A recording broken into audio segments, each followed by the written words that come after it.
Creamy creamy ক্ষীৰটো দেখিলে আপোনালোকৰ লালচ লাগি যাব আৰু খাবলৈ খুবেই টেষ্টি হয়। মই আজি এই ইমান ধুনীয়া ক্ৰিমি ক্ষীৰটো কেনেকৈ বনাইছোঁ, ইয়াত কি কি বস্তু দিছোঁ যাতে ক্ৰিমি হৈ থাকক, তো ব'লকচোন মই এই ৰেচিপিটো আপোনালোকক শ্বেয়াৰ কৰোঁ। আহক ষ্টাৰ্ট কৰি দিছোঁ। হে গাইজ, কি হ'ব আপোনালোকৰ ভালে আছেনে? মই বাৰু ভালে আছোঁ। আপোনালোকৰ দাদা আলাই পায়। চ' আজি বেটীৰ বাৰ্থডে, আপোনালোকে সকলোৱে গম পালে। তো বাৰ্থডে বুলি আজি ভাবিলোঁ যে স্পেচিয়েল কিবা এটা বনাওঁ তাইৰ কাৰণে। বাৰ্থডে পাতা হোৱা নাই কাৰণ আমাৰ নাপায় বাৰ্থডে পাতিবলৈ, গুণা হয়। সেইটো কাৰণে বাপেকে এনেই দুৱা অকণ কৰাই দিছে, তাই চটগাঁও দিয়া হৈ গ'ল। আৰু ভাবিছোঁ কেক এটা অনা হ'ল আৰু এটা মিঠাই বনাইছোঁ ঘৰত। কি মিঠাই জানে? এইয়া এইটো চাওক, দেখিছে নাই নাজানিছোঁ দেই, ৰ'ব দেখাইছোঁ ভালকৈ।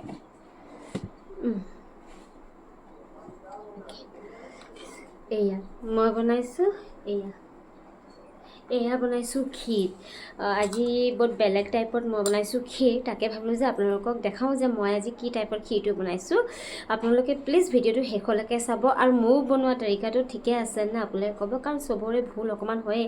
বাট মোৰ মানে মই যেনেকৈ বনাইছোঁ সেইটো টাইপটো ঠিক আছে নাই, বা আপোনালোকে কেনেকৈ বনায় মোক কমেণ্ট ছেকশ্যনত জনাব দেই। ব'লক মই ক্ষীৰৰ ৰেচিপিটো ষ্টাৰ্ট কৰি দিছোঁ। কিন্তু এটাই ৰিকুৱেষ্ট কৰিম, আপোনালোকে প্লিজ ভিডিঅ'টো শেষলৈকে চাব। চাই যদি ভাল পাইছে লাইক শ্বেয়াৰ ছাবস্ক্ৰাইব কৰিবলৈ একেবাৰে নাপাহৰিব। চ' এয়া ড্ৰাই ফ্ৰুটছ, এয়া জহা চাউল হয়, কণ জহা চাউল হয়, 1.5 ঘণ্টামান তিয়াই দিছোঁ। আৰু ড্ৰাই ফ্ৰুটছবোৰ দেখিছেই কি কি লৈছোঁ। এতিয়া লৈছোঁ ইলাইচি অকণ খুন্দি থৈ দিছোঁ, আৰু তাৰপিছত তেজপাত, মিল্কমেড, আমুল তাজা 1.5 লিটাৰ আৰু ফ্ৰেছ ক্ৰীম। চ' এয়াই মই এয়া দি আজি চেনি দি নবনাওঁ, মিল্কমেড দি বনাম বুলি ভাবিলোঁ চেনি জেগাত। তো এয়া হৈছে মোৰ বস্তুখিনি। আৰু এয়া দি দিছোঁ মই ৰিফাইন তেল। ইয়াৰ জেগাত আপোনালোকে বাটাৰ ইউজ কৰিব পাৰে, বাট মই বাটাৰ নাখাওঁ কাৰণে মই ৰিফাইন তেল ইউজ কৰিছোঁ।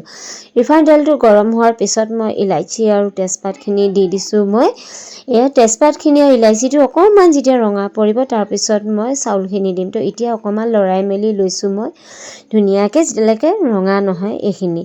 তো তাৰপিছত এয়া চাউলখিনি দি দিম মই। ৰঙা হোৱাৰ পিছত তেজপাত আৰু ইলাইচিটো এয়া ৰঙা হৈ গ'ল অলপ অলপ। চাউলখিনি মই পানীখিনি পেলাই লৈ পেলাই ধুনীয়াকৈ ইয়াত ঢালি দিলোঁ মই। আৰু ইয়াত ধুনীয়াকৈ মই লৰাই মেলি দিম। আৰু একদম ক্ষীৰটো যে বনাব কম ষ্টিমতে বনাবলৈ। আপোনালোকেতো সকলোৱে জানে ক্ষীৰ বনোৱা, বাট মই কেনেকৈ বনাওঁ সেইটো আপোনালোকক দেখাইছোঁ। তো এয়া ধুনীয়াকৈ লৰাই মেলি মই দিছোঁ। আৰু যেতিয়ালৈকে অকণমান চাউলখিনি 5-10 মিনিটমান মই ভাজি ল'ম, মানে অকণমান মানে তেলতে ভাজি ল'ম যাতে অকণ হৈ যাওক। তো তেলত মই ধুনীয়াকৈ 5-10 মিনিটমান ৰাখিলোঁ। তাৰপিছতে আৰু এয়া ড্ৰাই ফ্ৰুটছখিনি চাউলত দি দিলোঁ মই। আৰু দেখিছেনে চাউলটো এটা এটা হৈ গ'ল। মই এনেকৈয়ে মানে কি ক্ষীৰ মই বনাওঁ এনেকৈ, চাউলটো যেতিয়ালৈকে এটা এটা নহয় মই ড্ৰাই ফ্ৰুটছটো মই নিদিওঁ। আৰু না গাখীৰ দিওঁ। তো চাউলটো দেখিছোঁ ইমান ধুনীয়া এটা এটা হৈ গৈছে। তাৰপিছত মই এতিয়া দি দিম ইয়াত গাখীৰ। তো মই এয়া অকণমান মানে ড্ৰাই ফ্ৰুটছ অকণমান মানে ভুজি লৈছোঁ চাউলৰ লগতে, কাৰণ অকণমান ৰঙা ৰঙা হৈ গ'লে ড্ৰাই ফ্ৰুটছো খাবলৈ ভাল লাগে। আপোনালোকে যদি কিচমিচ ভাল নাপায় কিচমিচ নিদিলেও চলিব। তো এয়া মোৰ হৈ গ'ল ড্ৰাই ফ্ৰুটছখিনি 2-3 মিনিটমান ভাজি ল'লোঁ মই চাউলৰ লগতে। আৰু এতিয়া দি দিছোঁ মই 1 লিটাৰ গাখীৰ যিটো আছে সেইটো মই গোটেইখিনি ঢালি দি দিম মই। এয়া দেখিছে অলপ অলপ ঢালিছোঁ। এয়া 1 লিটাৰৰ হয় দেই সেইটো। তো এয়া আমুল তাজা টোনছ মিল্ক। তো এয়া মই গাখীৰ গোটেইখিনি দি দিলোঁ। এতিয়া মই দি দিম মিল্কমেড। 2 মিনিটমান গাখীৰটো মই ৰাখিলোঁ দেই। তাৰপিছত 2-3 মিনিট ৰখাৰ পিছতহে মই মিল্কমেডটো দিছোঁ মই। আৰু মিল্কমেডটো দিয়াৰ পিছতে দেখিছেনে কালাৰটো অকণমান চেঞ্জিং আহি গ'ল। আৰু মিল্কমেড দি পেলাই মানে কণ্ডেনছ মিল্ক দি পেলাই খাবলৈ খুবেই টেষ্টি লাগে। ইমানেই ভাল লাগে এনেকৈ বনালে ন, মানে কি কওঁ আপোনালোকে এনেকৈ নৰ্মেলকৈ ক্ষীৰটো বনাওক আৰু এনেকৈ বনাই চাওক, দুটাৰ মাজত পাৰ্থক্য আপোনালোকে পাব। এনেকৈ যেনে মই বনোৱা তৰিকাই যে আপোনালোকে বনাই নাখায় খুবেই ভাল পাব। মই আপোনালোকে কৈছোঁ, গেৰেণ্টি দি কৈছোঁ মই।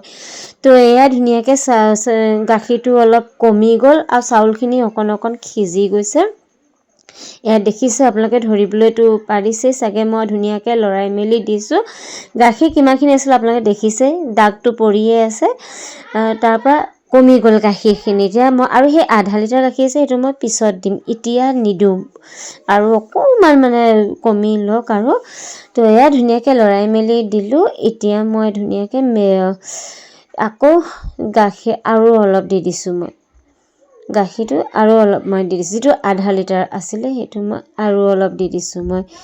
আৰু এয়া দেখিছে ধুনীয়াকৈ আকৌ লৰাই মেলি মই দি দিছোঁ ধুনীয়াকৈ মানে এইটো খাবলৈ ন মই বহুতেই টেষ্টি পাওঁ মই ক্ষীৰ খাই খুবেই ভাল পাওঁ আপোনালোকে ক্ষীৰ খাই ভাল পায় নে ক'বচোন মোক কমেণ্ট ছেকশ্যনত মই এবাৰ ক্ষীৰ আৰু গাজৰ হালোৱা বহুতেই ভাল পাওঁ মই আৰু মই খুব ভাল পাওঁ মানে আপোনালোকে ভাল পায় নে মোক কমেণ্ট ছেকশ্যনত ক'ব আৰু দেখিছেনে চাউলখিনি বহুতেই সিজি গ'ল দেখিছে এতিয়া মই ইয়াত দি দিম ফ্ৰেছ ক্ৰীম দি দিম মই লৰাই মেলি দিছোঁ তথাপি মানে পনীয়া নিচিনাই ওলাইছে কেলৈ জানো ধৰিব পৰা নাই আৰু ইমান ধুনীয়াকৈ লৰাই মেলি দিলোঁ তাৰপিছতো পনীয়া নিচিনাই ওলাইছে তো এয়া ধুনীয়াকৈ লৰাই দিছোঁ আৰু বাকী ক্ৰীমখিনি মই মিল্ক মেইডটো গোটেইখিনি দি দিছোঁ আৰু ক্ৰীমখিনিও গোটেইখিনিয়ে দি দিম মই মানে কাৰণ তেতিয়াহে খাবলৈ টেষ্টি হয় কাৰণ মই 2 কাপ চাউলৰ বনাইছোঁ ন তো কাৰণ মানুহ বেছি তেনেকৈ মাতা নাই ঘৰৰ মানুহ আৰু বাচ্ছা চাচ্ছাবোৰক মাতিছিলোঁ তো সেইকাৰণে ভাবিলোঁ 2 কাপ চাউলৰ বনাওঁ তো 2 কাপ চাউলৰ মোৰ 1.5 লিটাৰ গাখীৰ লাগি গ'ল আৰু মিল্ক মেইড এটা লাগি গ'ল আৰু ফ্ৰেছ ক্ৰীম এটা লাগি গ'ল মোৰ